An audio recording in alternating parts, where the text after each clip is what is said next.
चलो अब हम लोग पढ़ेंगे cell cycle and cell division के बारे में। तो ध्यान से सुनना। इंट्रोडक्शन क्या कहता है कि जितने भी लिविंग सेल्स तुम लोग देखे हो सब चाइकोट से बना हुआ है, ठीक है।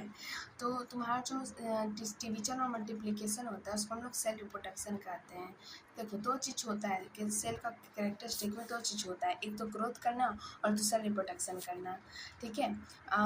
जो साइकिल हम लोग के पास है जिसमें बहुत सारा सेल बन जाता है, एक सेल से बहुत सारा सेल, हम लोग कौन सी साइकिल को फॉलो करते हैं? हम लोग फॉलो करते हैं cycle of growth and reproduction को।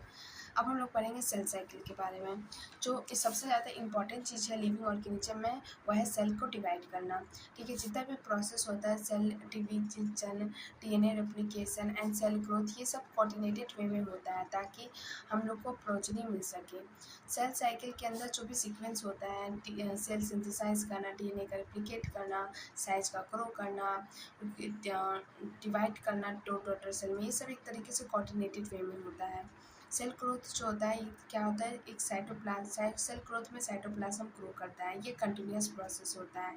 लेकिन ये जो डीएनए सिंथेसिस है वो सिर्फ एक ही स्टेज पे होता है, हालांकि सेल ग्रोथ होते रहता है। जितना भी इवेंट होता है सेल साइकिल में सब जेनेटिक कंट्रोल के अंदर ही होता है। फेसेस ऑफ सेल साइकिल पढ़ लेते हैं।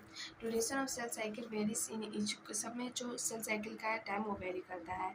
हम इंसान में 24 आवर्स से लगता है सेल साइकिल को डिवाइड करने में, वही ईस्ट में 90 मिनट लगता है, ठीक है। सेल साइकिल में दो फेस होता है, इंटरफेस और एम फेस। इंटरफेस को रेस्टिंग फेस और बायोसिंथेटिक फेस कहते हैं। ये दो एम फेस के बीच में आता है। यहाँ पे सेल का ग्रो होता है, डीएनए का सिंथेसिस होता है, ये 95% से भी ज़्यादा समय इसमें लगता है, ठीक है।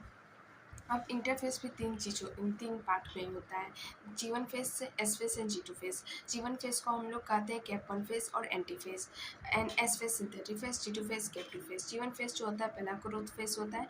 यहाँ पे जो होता है कि इंटरवल होता है मिटोसिस एंड डीएनए रिप्लिकेशन के बीच में आता है। इसमें मेन इवेंट क्या होता है कि सेल मेटाबॉलिक एक्टिव होता है और यहाँ सेल ग्रो होता है, लेकिन यहाँ पर डीएनए का रेप्लिकेशन नहीं होता है।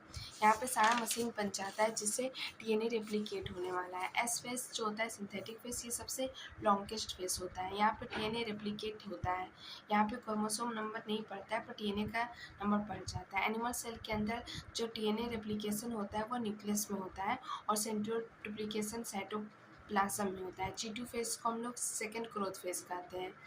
यहाँ पे जो होता है प्रोटीन जो ट्रिप्लिन है उसका सिंथेसिस होता है और आरएनए कंटिन्यू रहता है अपना। सेल जो यहाँ पे प्रिपेयर किया जाता है मिटोसिस के लिए। जीनोट फेस को हम लोग क्रिसेंट फेस कहते हैं, ठीक है। यहाँ पे वह सेल आते हैं जो कि डिवाइड नहीं करना चाहते, जैसे हम लोग के हार्ट सेल। टाइम ख़त्म होने वाला है, चलो ठीक है। जीनोट फेस इन नेक्स्ट वीडियो।